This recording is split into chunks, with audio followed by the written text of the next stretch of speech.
ठीक है, आज हम करेंगे आइसोमरिज्म। कोऑर्डिनेशन कंपाउंड्स में नॉमेनक्लेचर के बारे में बता रहे थे पिछले लेक्चर में, और आज बात करेंगे आइसोमरिज्म।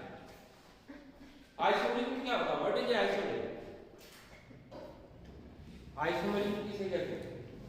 जब एक ही फॉर्मूले से दो या दो से अधिक डिफरेंट स्ट्रक्चर्स को ड्रॉ करते हैं तो डिफरेंट स्ट्रक्चर्स आइसोमर्स कहलाते हैं, और जो फिनोमेना होता है उसे आइसोमरिज्म।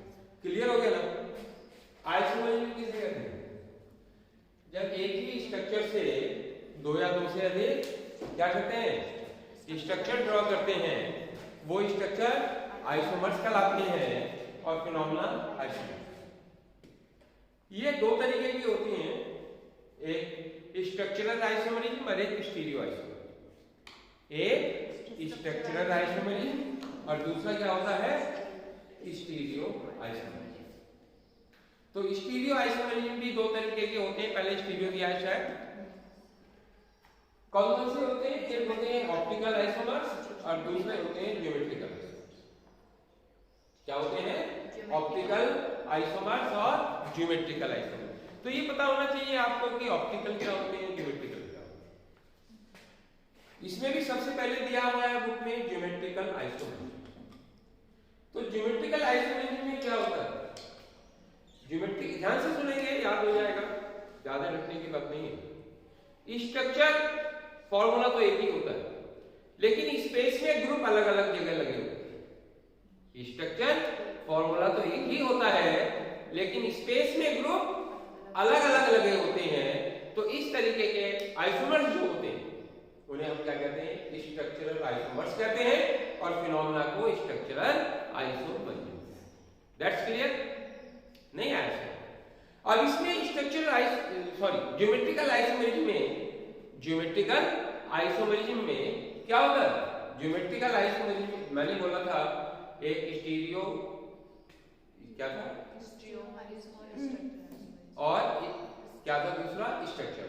स्टीरियो में दो बोला था, ज्योमेट्रिकल और ऑप्टिकल।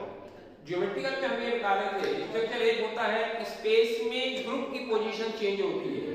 फॉर्मूला एक होता है, स्पेस में ग्रुप की पोजीशन अलग अलग होती है। तो इस तरीके के जो आइसोमर्स होते हैं क्या कहलाते हैं? ज्योमेट्रिकल आइसोमर्स कहलाते हैं, और फिनोमेना ज्योमेट्रिकल आइसोमरिज्म कहलाता है। क्लियर? समझ में आया ना?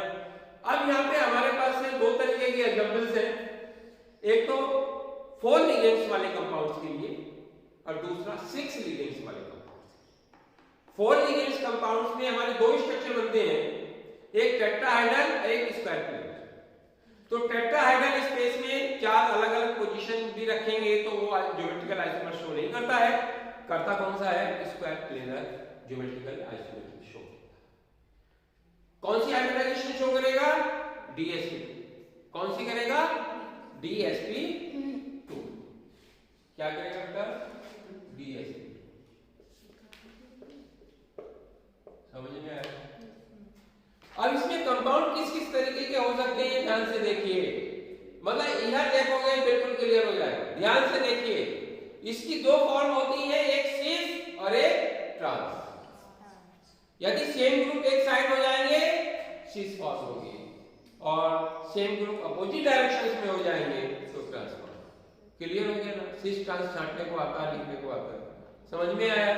अब एग्जांपल्स में मैं बताता हूं दो तरीके के। ये जनरल बात कर रहे हैं, और दूसरा है MA2BC।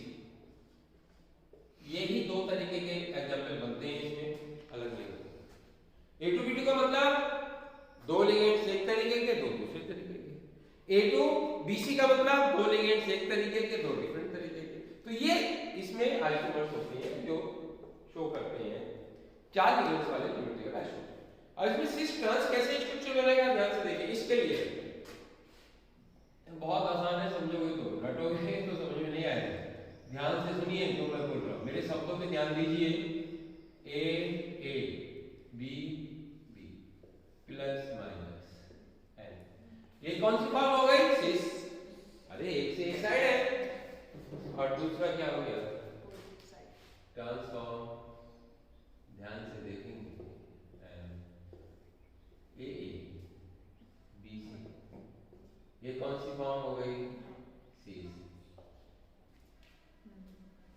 ये दूसरे की है, इसी का लिखेंगे तो ए कौन सी फॉर्म हो गई, समझ में आया, क्लियर। अब इसका देखेंगे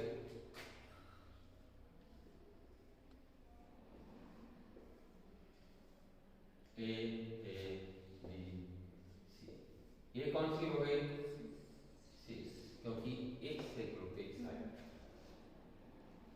मैं जनरल बता रहा हूँ, एग्जाम्पल पिछले साल इम्तिहानों में आई हुई है, बहुत सारे हैं, किताब में भी दिया होगा, दिया है ना बुक में, ए बी सी, ये कौन सी होगी बेटा, ये दो ही केस बनते हैं 40 गण से, समझ में आ गया, आए समझ में, किताब में देखिए दे रखे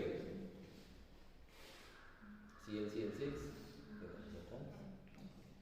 मैंने बोला इन्होंने दिया है A to B2 केवल, मैंने आपको एक और बताया A to B C, note कर, समझ में आया ना, ये शीश और ये शीश, ये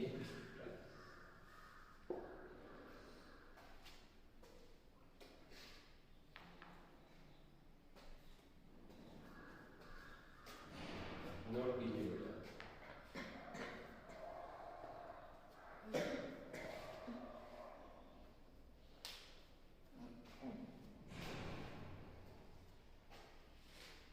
अब हम बात करेंगे 6 एलिमेंट्स का।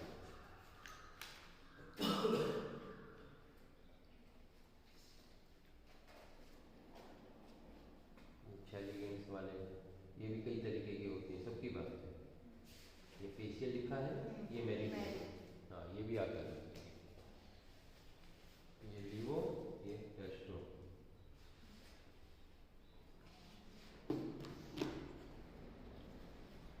एकदम हो जाएगा, कोई आसान नहीं, कल से थ्योरी शुरू करेंगे, आज हम आइसोलेशन को खत्म करेंगे, बहुत आसान है, समझ में आ गया तो आसान है, नहीं तो बहुत मुश्किल है, ध्यान से मेरे शब्दों को ध्यान देंगे, क्लियर। अब देखिए 6 एलिमेंट्स वाली बात करें, 6 एलिमेंट्स में कौन सा हाइब्रिडाइजेशन होता है बेटा, sp3d2 होगा या d2 sp3 होगा, ऑक्टाहाइड्रली बनेगा, इसमें संभावित स्ट्रक्चर्स कैसे हो सकते हैं,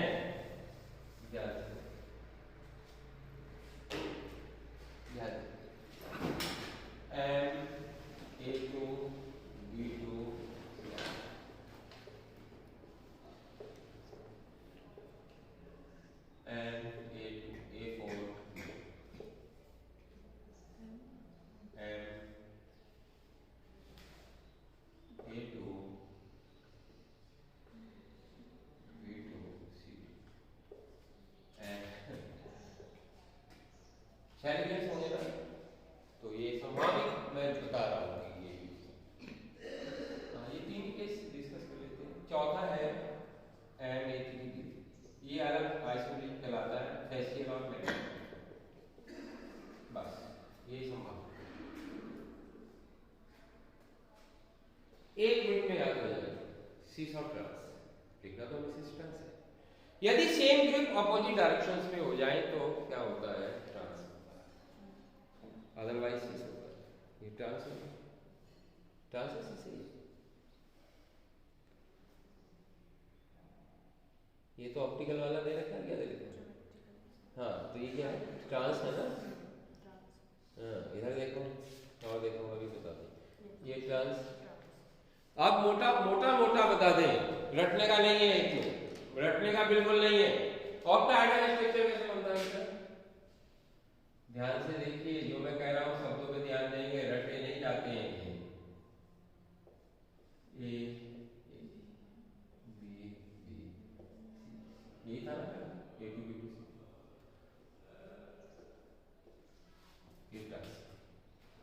यदि 1 मिनट यहाँ पे ऊपर नीचे एक सा ग्रुप है तो ट्रांस, और बाकी सीस, कोई रटने का मतलब नहीं, समझ में आया, छांटने को आ जाए, यदि ऊपर नीचे सेम ग्रुप, अदरवाइज, क्लियर हो गया।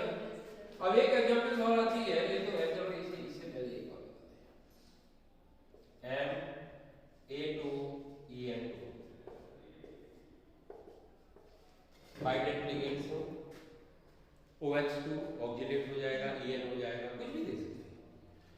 इसमें भी एक ही याद रखना है भाई, ये क्या होता है एम, ध्यान से देखेंगे बेटा, ए यदि ऊपर है, ई एन दो को जोड़ रहा है, दो एन से जोड़ेगा, तो ट्रांस।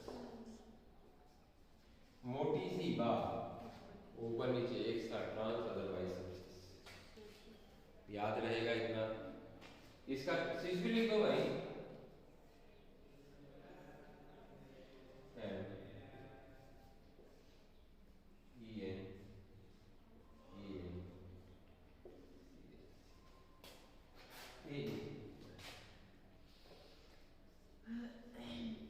ये क्या है सिस। यदि ए ऊपर नीचे हो जाए या बी ऊपर नीचे हो जाए तो ट्रांस, अदरवाइज क्लियर। हर एक में बना सकते हैं, हमने बोला जैसे बी भी आ गया था, सी डी ए, ये क्या हो गया ट्रांस, अदरवाइज सिस। समझ में आया नहीं आया? अब ये तीन तीन यदि आ जाए,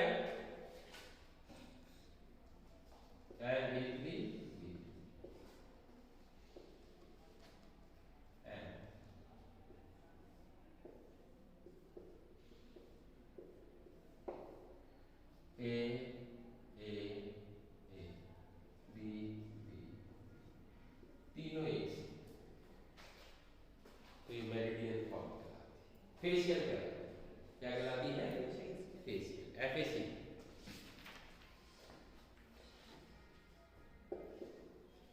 क्लियर? और मेरिडियन में तीनों एक साथ ना है, बीच में ये क्या डालते हैं, बी डालते हैं,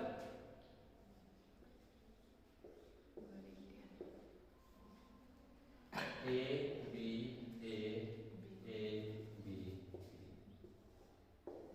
ये क्या है, एम आर।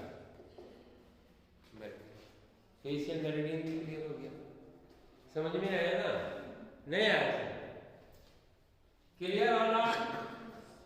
हाँ बोल, क्या इसे पट्टी क्या ऊपर नीचे नहीं, ये हम फेशियल मेरिडियन की बात कर रहे हैं, अदरवाइज तो ये क्या है, ऊपर नीचे ये है तो ट्रांस है। लेकिन ये फेशियल मेरिडियन में पूछ रहा कि कौन सा फेशियल होगा, तीन तीन एक तरीके से है, कौन सा अलग होगा, लेकिन ट्रांस है ये सिस।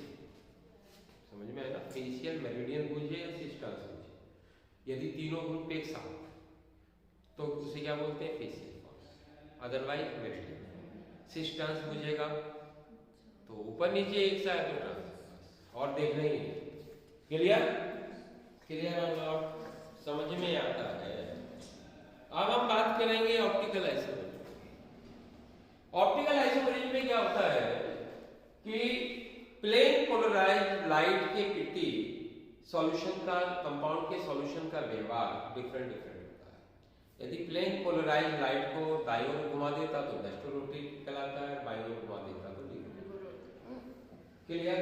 उसमें दो तरीके के एग्जांपल भी ये शो करते हैं, नोट कर लिया नहीं क्या?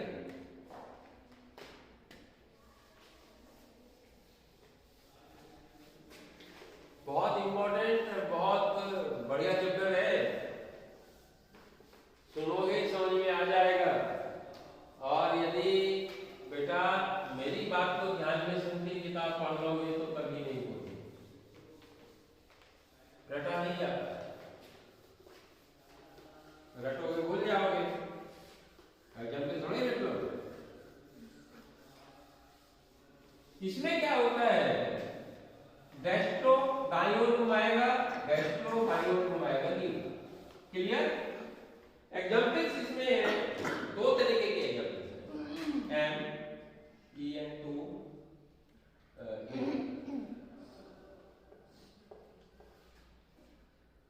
ई एन टू बीसी भी हो सकता है, बाइडेंटिक होना जरूरी है, तीन भी हो सकते हैं, एम ई एन थ्री। ये बेटा ये एग्जांपल्स हैं, ध्यान से। सी सॉल्व डी और एफ दे रखा है, डेस्ट्रो और लीव, डेस्ट्रो और लीव। अब यदि 3 होते हैं, पहले 3 की बात कर लेते हैं।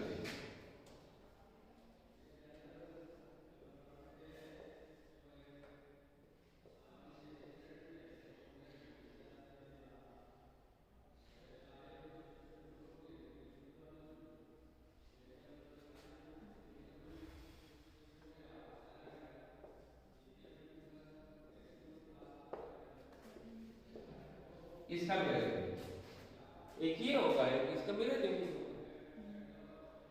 यदि ये लेफ्ट में तो डेस्ट्रो एक वाला पीछे का, और राइट में देखिए यही है। यदि लेफ्ट में एक है डेस्ट्रो, लेफ्ट में एक है डेस्ट्रो, और बाकी इधर चला जाएगा। दूसरा मिरर इमेज याद रखना, लेफ्ट डेस्ट्रो, ये डी और इसका मिरर इमेज बना दीजिए।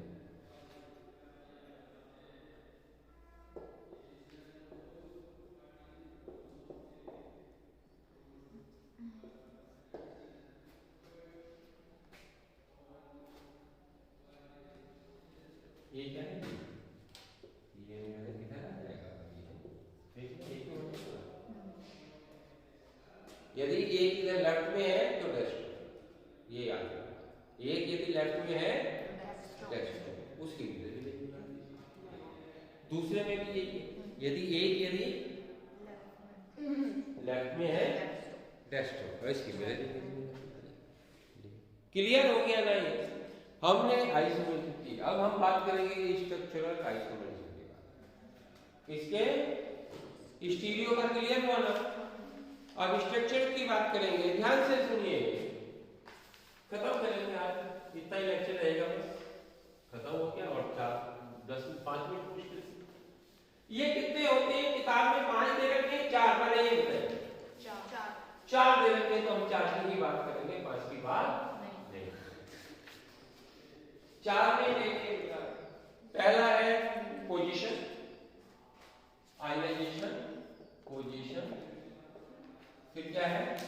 लिंकेज, आयनाइजेशन या लिंकेज, आयनाइजेशन, कोऑर्डिनेशन और सॉल्वेंट। एक मिनट, पोजीशन, लिंकेज, ये लिंकेज, लिंकेज, आयनाइजेशन, कोऑर्डिनेशन और हाइड्रेशन, सॉल्वेशन है ना? सॉल्वेशन है क्या? सॉल्वेट आइसोमेट। बहुत आसान, जैसे ये नाम से पता चल रहा है, लिंकेज, एम्बिडेंट लिंकेज होगा तो लिंकेज आइसोमेट। देख याद हो गया ना? लिंकेज का मतलब एम्बिडेंट लिंकेज होना चाहिए, तो लिंकेज आइसोमेट शो। याद हो गया, कोई रटने की बात नहीं होगी। क्लियर हुआ ना? अब हम इसके आयनाइजेशन की बात कर लें। देखो बेटा, कोऑर्डिनेशन स्फीयर होगा, उसके अंदर बाहर अलग अलग आयन होंगे, और आयनाइजेशन होगा तो अलग अलग आयन प्राप्त होगा, तो वो आइसोमेट्री क्या कहलाती है? Ionization isometry. ध्यान से सुनिए, कैसे देखिए, एग्जांपल से क्लियर होगा। CO En2 Cl Br I। Clear? अब क्या है, कोऑर्डिनेशन स्फीयर से आयन अंदर बाहर चेंज करेंगे, I को अंदर Br को बाहर, Cl को अंदर। समझ में आया? इस तरीके के एग्जांपल्स हैं। आपसे पूछ रहे हैं कि कौन से आइसोमर्स हैं, तो आप क्या लिखेंगे बेटा? आयनाइजेशन। क्लियर हो गया?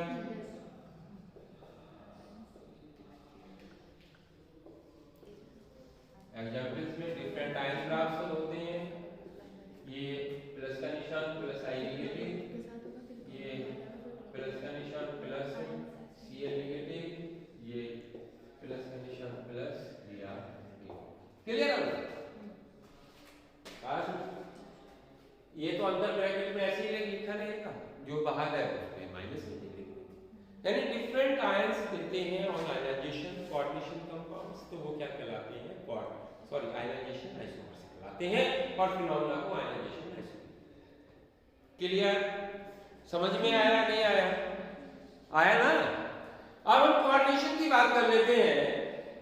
इसमें शो होता है, पहले ये बताओ मुझे, कोऑर्डिनेशन आइसोमर शो कौन करेंगे? कोऑर्डिनेशन कॉम्प्लेक्स शो करेंगे, जिसमें एनायन और कैटायन दोनों कोऑर्डिनेशन होना चाहिए, कॉम्प्लेक्स होना चाहिए। जिसमें एनायन और कैटायन दोनों कॉम्प्लेक्स होना चाहिए, तो वो कोऑर्डिनेशन आइसोमर शो करते हैं, और उसमें लिगेंड्स इंटरचेंज हो जाते हैं या सेंट्रल एटम इंटरचेंज हो जाता है। जैसे एग्जांपल CO ऐसे लिख दो, COEN का थ्राइस और CrCN का सॉलिड 6। क्लियर? इस पे +3, इस पे -, तो इसका कोऑर्डिनेशन आइसोमर्स क्या होगा? Central metal interchange, central metal interchange, क्योंकि यहां क्या हो जाएगा? CrEN का थ्राइस +3 और COCN का 6 -3। तो ये आइसोमर्स कौन से होगा? कोऑर्डिनेशन की पता है क्या इसमें? अरे भैया कॉम्प्लेक्स एनायन कैटायन होने चाहिए और सेंट्रल मेटल एटम इंटरचेंज कर दो, तो वो कोऑर्डिनेशन आइसोमर्स बन जाते हैं। क्लियर? आगा समझ में? अब हाइड्रेशन के आगे भैया, जो हाइड्रेटेड मॉलिक्यूल्स है, ध्यान से सुनिए, जो हाइड्रेटेड मॉलिक्यूल्स है वो कोऑर्डिनेशन स्फीयर के अंदर बाहर चेंज हो जाते हैं। हाइड्रेटेड मॉलिक्यूल्स, सॉल्वेशन की बात कर रहे हैं, सॉल्वेंट मॉलिक्यूल्स, जैसे यहां पे एग्जांपल्स ले, COCl3 H2O का थ्राइस और प्लस ये हो गया 3H0, कैपिटल ब्रैकेट पे लिख दो या बाहर लिख दो इसलिए, या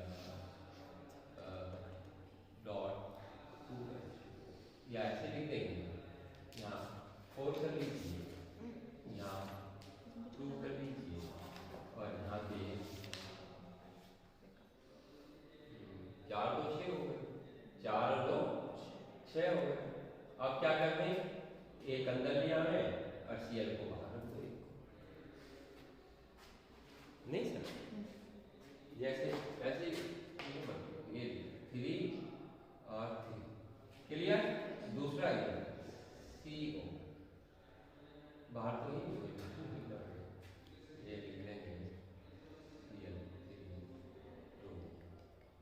2 या 2 लिख दिया, का 2। समझ में आया?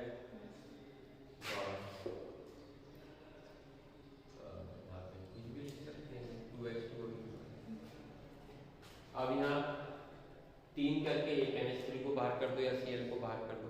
कहने का मतलब है जो सॉल्वेंट मॉलिक्यूल्स हैं वो अंदर बाहर चेंज होते हैं, तो वो सॉल्वेंट हाइड्रेट, ये आइसोमर्स कहलाते हैं। एग्जांपल्स दे रखा होगा, देखिए क्या वाटर 6 Cl। अब Cl को अंदर लेकर वाटर को बाहर कर दो, ये है ना, देखो अरे देखो, और 2 एग्जांपल लिखो, CO H2O का कई सारे लिखता होगा, फिर कंफ्यूजन ही नहीं होगा, Cl। क्लियर? अब देखिए दूसरा CO H2O का 5 Cl Cl2 H2O, CO H2O का 4 Cl2 Cl2H2। समझ में आया? वाटर अंदर लेंगे, Cl को बाहर कर देंगे, और 10 लिख सकते हो भाई। कहने का मतलब है कोऑर्डिनेशन स्फीयर से अंदर और बाहर हाइड्रेट्स मॉलिक्यूल्स की संख्या चेंज है, तो वो क्या कहलाती है? हाइड्रेशन या सॉल्यूशन आइसोमर्स। क्लियर? समझ में आया? इस तरीके से ये वाला क्वेश्चन खत्म होता है। कल हम बात करेंगे इसकी थ्योरीज की, और थ्योरीज में हम बात करेंगे बैलेंस बॉन्ड थ्योरी, और उसके बाद बात करेंगे क्रिस्टल फील्ड थ्योरी। बस फिर चैप्टर लगभग समाप्ति की ओर रहेगा। ठीक है बेटा, आज इतना ही काफी है। ठीक है, थैंक यू।